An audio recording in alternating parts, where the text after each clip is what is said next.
This is F.D. Recovery, where we interview addicts and alcoholics. Our aim is that through this podcast, we might help you on your journey of recovery. Thank you for listening.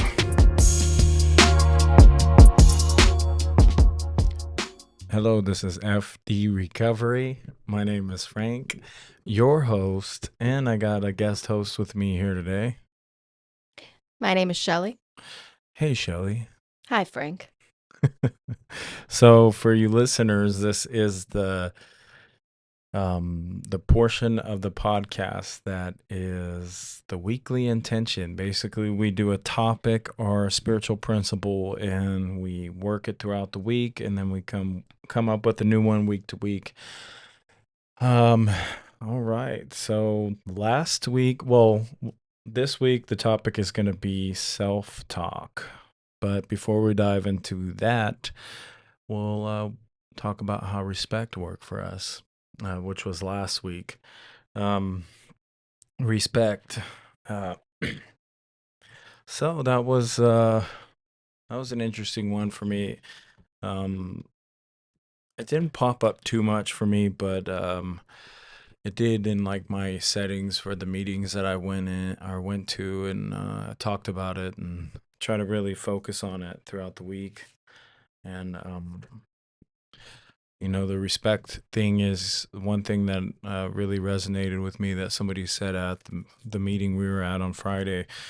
It was like you have to like give it in order for like to receive it, and that's so true, right? Because if you're disrespectful or you just act like an ass, you just get more of that. But just to kind of take that back seat and go, man, maybe I should just put it forward instead of just worrying about everybody just needs to respect me. And I resonated with that because it works like that for me. I mean, it doesn't mean everybody's going to respect you, but you have your percentage and your chance goes up, right? When you're being respectful. I've noticed with the whole respect thing, and you find yourself in a whole lot less mess when you at least try to step forward in respect and try to meet everyone where they're at. Because that's how I kind of see respect, right?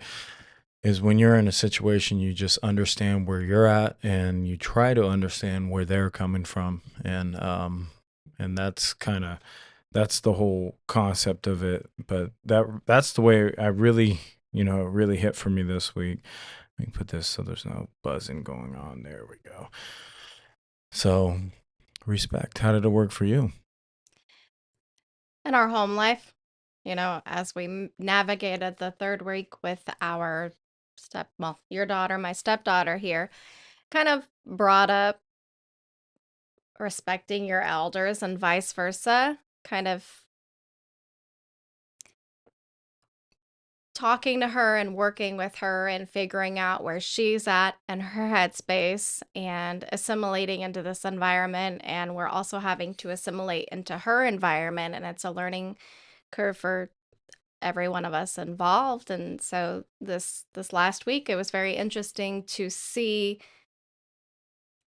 the certain ways how I could respect her headspace, her privacy, and vice versa. And what I've learned in this last week was that communication is going to be our biggest friend, because for me, I tend to assume what other people are thinking without actually asking them. And turns out I'm not a mind reader, even though I'll continue to try every single day. But yeah, over this last weekend, I'm like, maybe I should try talking to somebody and figuring out where they're at, and in turn vice versa, because then she'll know how she can respect me and us, and then we know how we can respect her and her things. It's, we're living in this house and we're both trying to keep a straight edge, and we've got our lives and we got our routine, and now we've got this whole other human who we love dearly and is coming into this routine, and we don't know what the hell we're doing. And it's just been interesting. So yeah, preteens and respect probably says enough in itself. Well, I do remember when I was 11, it was like respect wasn't on the menu. That's That was far from what was going on with me.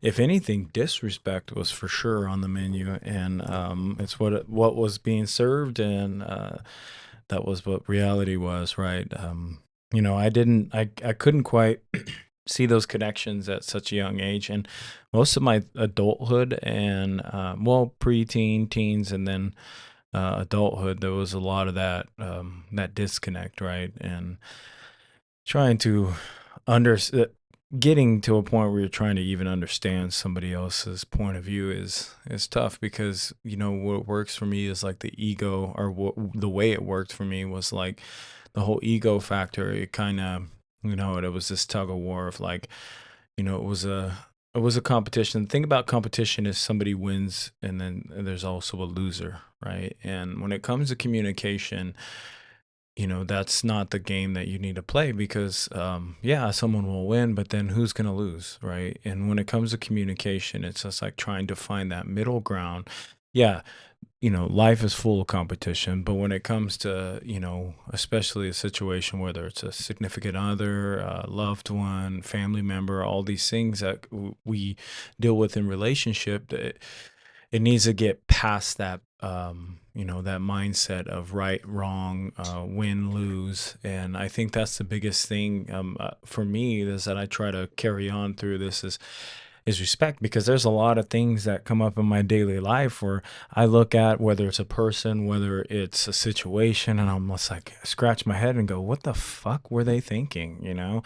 But I may have thought that, and it may have crossed my mind, and the right answer may have crossed my mind. But I found that in certain situations, it's best to just respect where they're coming from, hear them out, instead of correct them, right? Because obviously there's a time for that. Don't get me wrong, but when you're navigating this world, it's just like, finding that fine edge between happy and right is, it's a challenge, right? And that's where respect comes in, because if you respect where someone's at, you know what it's like. At least I know what it's like to feel wrong, or feel to get a situation wrong, or be in the wrong, and it's not necessarily always a good feeling. So I realize when I walk around and do corrective measures to everybody, I'm basically making them feel that, whether they see it in the end and whether they can get the message is not the point, right? You're Do minimizing their voice and their Yeah. ability to speak for themselves and to be heard. And a lot of people just want to be heard.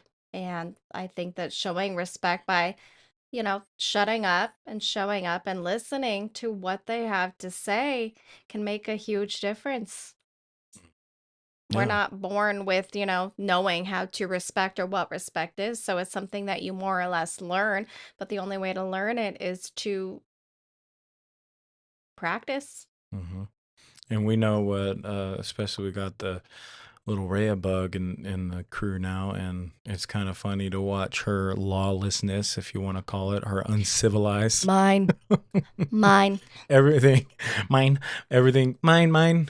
Yeah, girl don't show no respect. She gets up from her late nap last night. It was about 6:38. We did a lot of outside stuff this weekend, so she was extra tired. Skylar and I were just doing our thing, looking at, books we maybe want to read. And Rhea all of a sudden just kind of wakes up out of this deep sleep. And I have markers on the ground because I've been coloring these mandalas, and looks at me, looks at the ground, sees the markers, and beelines from the couch to the markers, like with no care in the world that I want to keep these in one piece. And just, yeah, everything is hurt. So Yep. trying to guide her, and I'm having a hard time Yeah. respecting. The Yeah, yeah, the process. I mean, yeah. because we gotta, it's hard Oh, fought, when you get into these, especially with because I know she's not two yet, but she's for sure already in her terrible two. She's kind of a menace now. It's hilarious. I mean, she's a good girl, don't get me wrong, but they talk about the terrible twos. Well, she started a little early. Basically started as soon as she got mobile. Um, so it's just, going back to that respect thing is also like understanding in a certain situation, like this that person, or especially in this situation as a child, um, it is irritating, but you also know that She that, doesn't know any yeah, better. she doesn't know any better. And then but also that's why it's so frustrating when you know the person knows better, That's a good right? point. And that's where the ego and pride come in, right? And that's when it flares up the most, because we have expectations about what people should know, or what's kind of What they the should do and shouldn't do, and mhm. that's a good point. So it's like we get to these points of where it's super easy to get angry, because when we think about it in well, that should be common sense, or assuming that they should know. Wait, so example, what you're saying when somebody should know better and you have these expectations is, so I get up in the morning and I get up after you and usually before the girls and walk into the bathroom and take the morning pee, and the washer is wide open and your boxers are on the damn floor. Respect Yeah. the process, Frank, for my sanity. Yeah. I mean, hey, respect where I'm at too. I mean, You might want to move to those chonies softball are on the floor. I mean, we all have those pet things. peeves. I mean, I'll throw a fit because one thing is in another place and everything just seems to teleport on me. The Racho house is a puzzle house. Yeah, I'll put things in Expect one the spot, and unexpected. then she'd be like, "Well, I moved it." I'm like, "Okay, where's it at?" Uh, I don't remember where I put it. I'm like, "Oh my god." Hey, it's, but getting back to that whole respect thing and learning about, where people are at, but it's also important to, to understand that if you stay teachable, right? And in those respect moments, you're just like, okay, there's things I could improve on, that person could improve on. And that's why we go back to that common ground. When you find that common ground through communication, and there's no longer a winner or loser, right? That's kind of the end goal. That's how I see the proper way to show respect, and also bridge that communication gap that you're talking about. Is getting back to that sum zero of, we're like, okay, this is no longer a battle. Let's try to meet where we can. we are on the same team. Yeah. And it's easy to lose sight. It's easy to lose sight, especially in your professional life, because sometimes it doesn't always feel like you're on the same team. People act a certain way. It's easy to be like, in the Mm. end, this person you're married to, like, okay, I'm married to them. We're with it. We're in it. We made a choice to get married. There is commitment there. Some of these people that you may see in your normal life, whether it's business, whether it's play, whatever it is, there's not necessarily that level of commitment, so that Hmm. it's a little more wishy-washy. So that being said, you're kind of, you're going to deal with difficult people, and more so, there's not that extra layer of protection behind that relationship, and somebody can stab you in the back or do some vicious stuff, and you have to, Literally. yeah, exactly. And getting back to that place where you can be respectful, because when you're in those like you say, you're gonna love your significant other and give that person a little bit of Mhm. chance, more of a chance than you would either a stranger, or close to a stranger, or coworker, whatever the case be. So trying to get that respectability in almost all your affairs, which is really tough, right? Because, like, going back to that, it's like, you know um, especially if a person pisses you off and you have no ties, it's super easy to just flip them the bird and say, push on. But also, I don't like the way it makes me feel. I can justify things to death, like I always do when it comes to when I'm angry, because that's what Mhm. anger does, right? It's a full one way ticket on the anger train, and your pride's there and your ego's there, and in the end, it's kind of a wreck, so you're left picking up the pieces of that train wreck, and you're just like, man, here I am again, down the same old fucking path that I'm used to because of my anger and pride.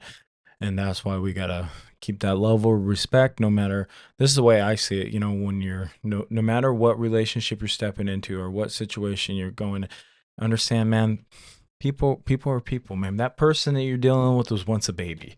They grew up, they were once a toddler, they went through all the same stuff we went through. They got potty trained just like us, all that crap, man. And when you start seeing them like a human being, knowing that they have struggles, they have hurt, they've lost people, they've grieved, they feel everything that you felt. They went through that same walk of life just like you. Yeah, sure, a little different, but when you start looking at stuff like that, it helps respect step in the picture a little bit more. And it's really hard to train your brain to automatically go to those spots. It really is, because in the midst of anger and pride, you're not thinking, man, this person was a baby once. I know, I love babies. They're fucking awesome. They brighten up the room. Everybody, it doesn't matter what mood you're in. A baby comes in and laughing, you're smiling. That's what happens. So when you can try to, slow your roll and think that, everybody's going to live, that are born, live, and then they're going to have to die. Like, all of us have to take that journey, and it kind of puts you in a better in a better place for respect, I think. And anything you got to say more on respect? No, I want to respect your time, so. appreciate it. Okay, so let's move on to self-talk, and we have our reader back in action here on FD Recovery. All right. Well, before I read, let me just say that one of the reasons, so I picked this topic. It's been something that I've been working on personally. I attend a group that I've been wanting to attend for a long time, and that's been our weekly discussion. Kind of a workbook situation has been self-talk, and I thought it would be a really good thing to bring up on this podcast because no matter who you are, you've got an inner voice, you've got something telling you these things as you move through your day, and how you experience that day is directly correlated with your self-talk, that little voice in your brain, your soul, what have you.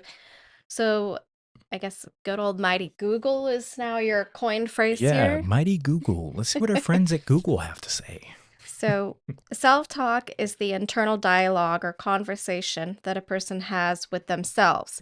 It's the inner voice that provides commentary, thoughts, and interpretations about one's experiences, emotions, and actions. Self talk can be positive, negative, or neutral. It can encourage, motivate, and build self esteem. But on the other side, negative self talk is critical, pessimistic, and can undermine confidence.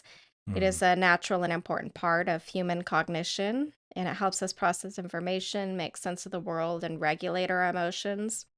However, healthy and or excessive self-talk can have a negative impact on mental health and well-being. mm, So, as a recovering alcoholic, and dealing with other behavioral issues that are a struggle on a day to day, I am my own worst critic. I get up in the morning, I look in the mirror, and I probably could pick out about 5 different things that I don't like about myself that I want to change.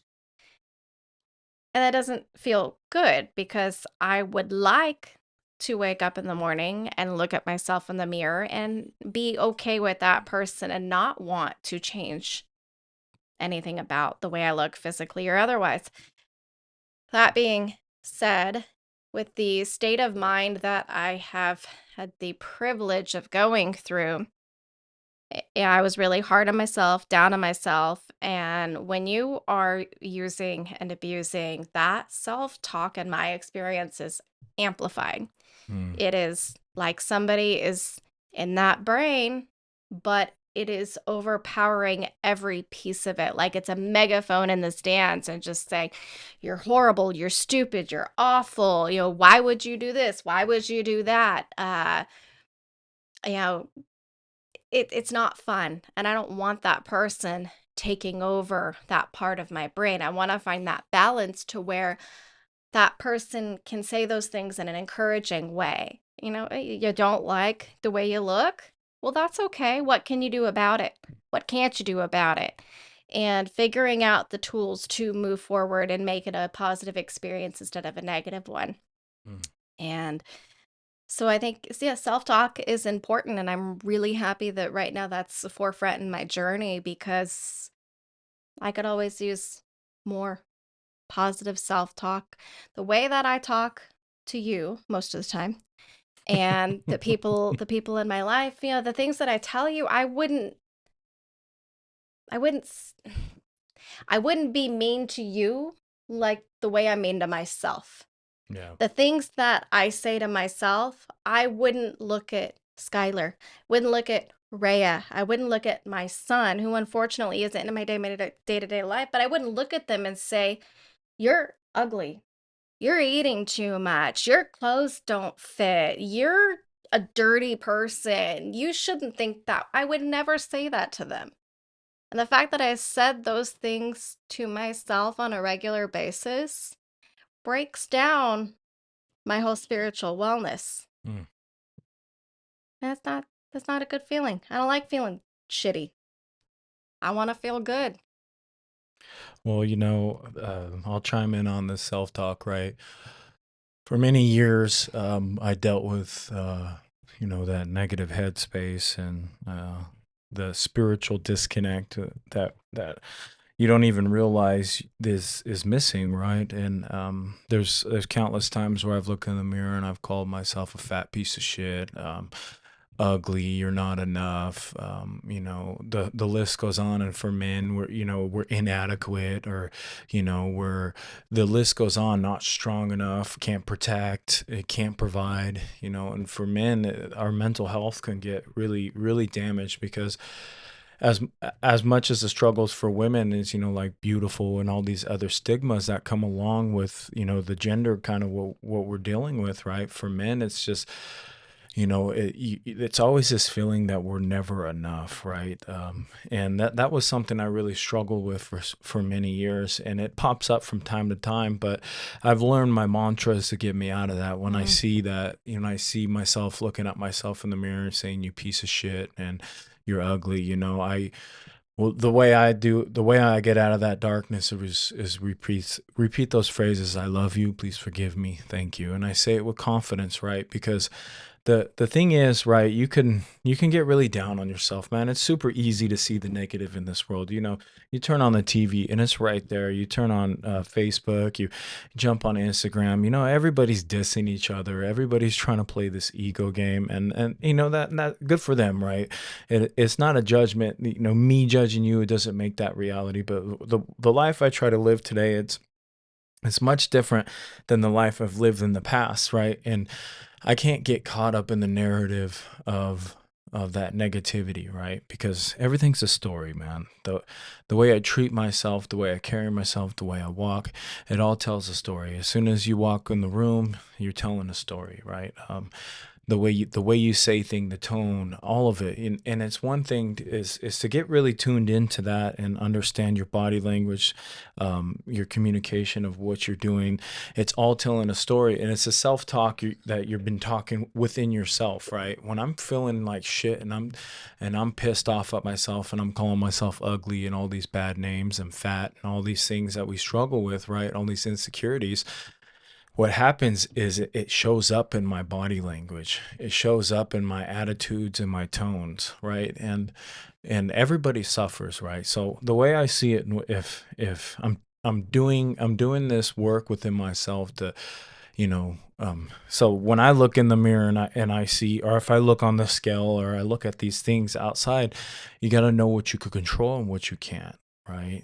And then what you do is you try, for me, the way it works for me is to improve the self-talk, is to execute the plan and stop procrastinating on the things you promise yourself, right? And that's where the magic comes for me, right? When I start really feeling a certain type of way, even if the weight stays the same on the scale, I know I showed up for myself. I didn't sell myself short, right? And it turns into, it was never really about the weight, right? It wasn't never really about that. It was the actions of not showing up for myself that was really bringing me down. And so I started calibrating it differently, right? Yeah, losing a couple pounds doesn't, it's a health thing, right? The lighter you are, the more mobile you are, the longer you're going to live. It's just a no-brainer, right? But I stopped attaching all those negative stuff with it. And I realize it's just, for me, the way it works for me is just showing up for myself and understanding that I'm going to fall short, right? And if I allow that negative self-talk, if I allow that to come in, and it pops up all the time, it's called the shitty committee, right? It's just constantly bantering in the background. But I've got tools to shut that up, right? I got tools. I'm working out all the time. I start getting in a negative headspace. I go get physical at work. I start getting in a bad headspace. I work out for a second time that day. If I start dealing with stressors, I do my breathing, right? These are all things that I stop and take a moment for myself, because I understand if I don't do it for myself, everyone suffers around me, right? Because I'm a fucking asshole. When Mm-hmm. I get there, I'm a bad person to be around. And obviously, I've fixed myself throughout the years, so the bad now is much less worse than the bad that it was in the past. But I just don't like feeling that way. I don't like having to say sorry all the fucking time. Don't get me wrong, I still make mistakes and it still happens, but the damage control is much less today. And that's because for me, I've let that God in my life. I let my higher power in my life, and I let him do his work, right? When I say I love you, please forgive me, thank you. I know that's I'm summoning my God within my life, right? I'm channeling it, and that's the most important tool that I've ever used for those negative self-talks. I interrupt it as soon as I start saying I'm a piece of shit, or I'm fat, or I'm this. I interrupt it, and So I've what I'm hearing you say, Frank, is that you're changing the dialogue. You're yes. changing the way and how you're speaking to yourself, and also taking those action steps, which a lot of people, they're not even quite there yet. So by starting to change the dialogue, to start to say, I love myself. I'm okay. I am enough. You're starting the steps to get down to a better path to where you can start taking those more affirmative actions. Think about how how much access we have to information. We've got limitless data at our fingertips. We can Google anything. We can learn something new. Uh, we can educate ourselves. Learning something new, I guess, speaks for itself. But we've got all this information at our fingertips, and we can do so much with this. But what I notice that we tend to do as a society is that we compare. And it's been like that since probably the dawn of civilization, where you look at somebody and, oh, I wish I could look like them. I wish I could talk like them. I wish I had the same shoes. And by starting that comparison, it's very easy to now look at yourself, and you don't have the same Mm-hmm. shoes. You don't have the same body. You don't talk like that. Then you start to be hard on yourself.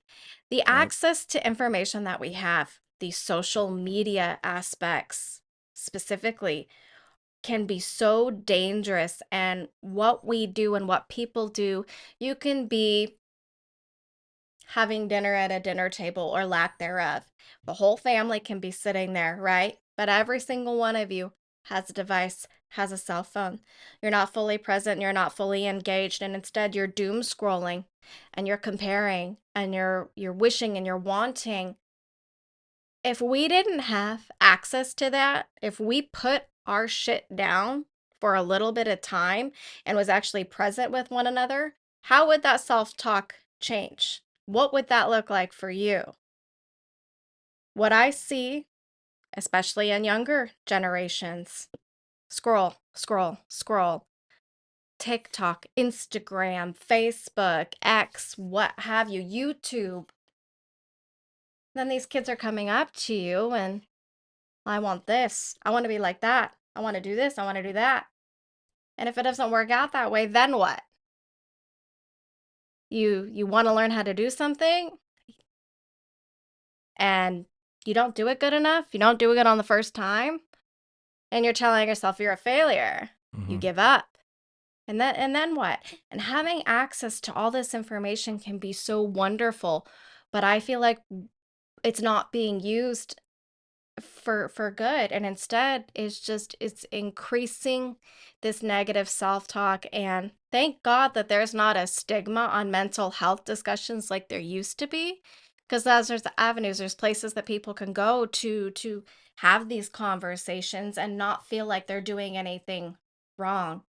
But on the same time, what would happen? Food for thought. What would happen if you and your family, or you and your significant other, you and your office, put that shit down for a certain amount of time and stayed present? What would that look like? How would your self-talk change?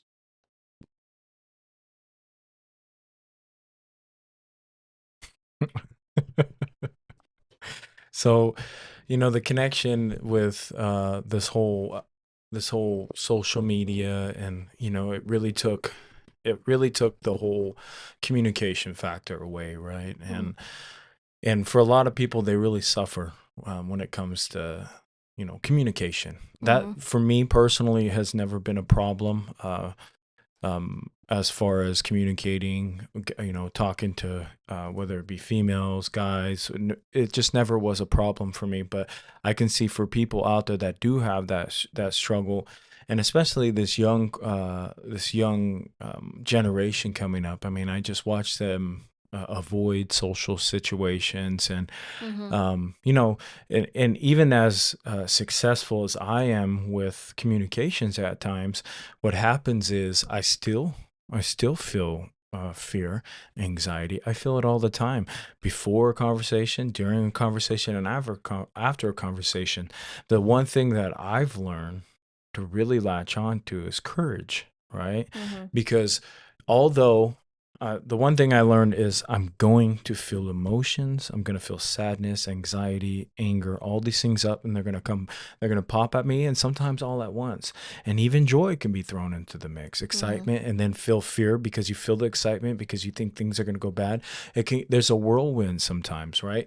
So the one thing that I've learned with communication, and also getting back to that whole self-talk, is it's gonna pass, right? It's gonna pass. And if I can find the courage now and stand up and speak from the heart and speak from a place of truth, then what happens is, right, it manifests a moment that either I could grow from, and then another person can grow from, or a dialogue could be created within you and within me. And what happens is, when it becomes congruent like that, circuits start hitting off, right? And mhm, a person that can really receive your message starts opening up in those ways too. And sometimes we have these tethers within each other's souls, right, that start freeing up. Because what happens is, the way I've learned is, somebody's going to be as apprehensive as you are at times, right? So if you can walk up into a situation with an open heart, um, and it's a lot easier said than done, right? But that's where that courage steps in. And I've learned to use courage as a tool, right? I love you. Please forgive me. Thank you. I say these things when I'm feeling doubt, fear, and all those things that pop up, especially when you're about to have a hard talk, especially when you have to talk to somebody about something tough. And I've learned to even voice it before I'm about to have the conversation with my employees. I say, this is going to be a tough conversation. I just want you to hear me out, right? Just mm. let me talk first, and then you can Setting the tone. yeah, kind of set the tone, right? And the one thing that I've struggled with is more of that in my personal life, right? Mhm, I'm getting better at that, but it seems like, especially with you and I, our schedules are so far off from each other. So when I'm in the flow state, which is most of the day until the end of my day, it's like we're not meeting at you get what I'm saying? mhm, It's just different timings, and learning to kind of understand when to talk, when not to talk, or what the best time to for you on a personal level, and just learning those things about yourself is so key, because it all falls back to that self-talk. It all reverts back to that self-talk. So one thing that I've learned with me, right, things can go crazy, and when you're in the eye of the storm, sometimes those stresses are too high. The wall's too high. So, right. And acknowledging that within yourself too is a key component too. Sometimes the talk just doesn't need to happen. Right. Sometimes you just need to kind of back up and go, okay, am I going to do more harm than good? Right. Because I used to get bent into these scenarios where I need to say what's on my mind. I need to say it now because I need to free. But that's not okay, because what if somebody's not ready to hear it? They're not at the same page. It's not, so basically there it becomes it's not consensual, right? This person, I hate to say it like that, but it's not consensual. This person doesn't want to hear it, and then vice versa. And I've been in so many situations like that. When you try to, try to do this talk with somebody, and it's just like you gotta respect. It goes back to that respect, right? Mm-hmm. But it all really circles back to that self-talk, and that's why it's important. Like if yeah, there's hard talks, right? And that's one thing I'm trying to work on, especially, you know, I'm really good with it in the business sense, but like in the personal life, it gets a little bit more tricky, right? And then especially if it's not always clicking on the page you want, right? Because my schedule's way different than yours, and then vice versa. So where you're at mentally is not where I'm at mentally. So it's bridging the gap, right? So I think that whole self talk, and one thing that I want to say with self talk is there's a narrative. There's always a narrative, right? Since the dawn of time, and with every society and every culture, there's been a story, whether it be religion, whether it be fables, whether it be lessons in life, parables from the Bible. It's always been spoken in story form, right? Because as human beings with our consciousness since the beginning of time, we've loved stories. We eat them up, right? That's why entertainment's up there in the billions and billions of in revenue, because when it boils down to it, there's always a narrative being processed by your mind. And that's why it's important, right? To take, you got to take action, right? When you start taking action, you start changing the narrative, because unfortunately, we won't believe it till we see it. But sometimes you got to revert that and say you'll see it when you believe it, right? And learning to turn that around and going, okay, I could only go as far as my soul and spirit allow me through my belief, right? And that was one tool that I got taught in this whole thing of trying to manifest the person that I really know that I am, right? Trying to hone in spiritually, right? And instead of just like, I'll believe it when I see it, right? It's like, well, you'll see it when you believe it, right? When you believe these things about yourself and you change that story, you'll start seeing those things that you're searching for, right? Because it's easy to see a piece of shit. It's easy to see that negative stuff. Easy. Turn it on. Like the comparisons is a thief of joy. It's 100% will rob you every time, because you're you, I'm me. That person, they're blessed with, 22-inch arms, a woman with perfect body, a Oh, no, guy, no, your brain's at. yeah, but that's what it is. That superficial reality that we get caught up into, and it doesn't necessarily have to be looks. It could be the style. It can be anything. You can get lost in that ego trip of everything, right? So, And so two things on that, wanting that what may be reality. One thing that's important for you listeners to know is that self-talk isn't necessarily reality. It's mm, not necessarily the truth or the what is, and it is set in stone. The self-talk is what you make it. And please understand that it's not necessarily your reality. So I would invite people that are listening to take a moment and, like Frank said, narratives, stories. We love stories, we love entertainment. But when you are in the process of talking to yourself, try removing the I, the me, and use your name. Talk to yourself in third as a third person. Put your name in there. "Oh, God, I'm so stupid." Try putting your name in there and see how you feel. Shelly's so stupid. It it clicks differently. yeah, it hits a more And personal level to where you can see what you're doing to yourself. exactly. Yeah. So I invite for the next week, think about the self-talk like I've been doing now for a few weeks. As you can see, it's something that I'm clearly very passionate about because I am hard on myself and I am my own worst critic and I Mm, am not kind to myself and I need to continue to try and be better. yeah. Remove the I, remove the me, remove the my. Talk in third person. See what that looks like. Yeah. I think that's a effective practice because it's easy to forget. I mean, we don't ever say our name. We Nope. just we hear it from people, right? And it's important because then it can be almost like because I know that people see me way better than I see myself at times, Mhm. and that's an effective tool, right? And to kind of add on to this whole thing, it's like you know the aspect of self, right? It's going to be forever changing. The way I thought about myself 10 years ago is completely different, man. I hated everything about myself. I hated my last name. I hated my ethnicity. Why can't I be white? Why do I have to be this in between race and all these things? Why can't I just be Mexican? I never fit in, right? And um,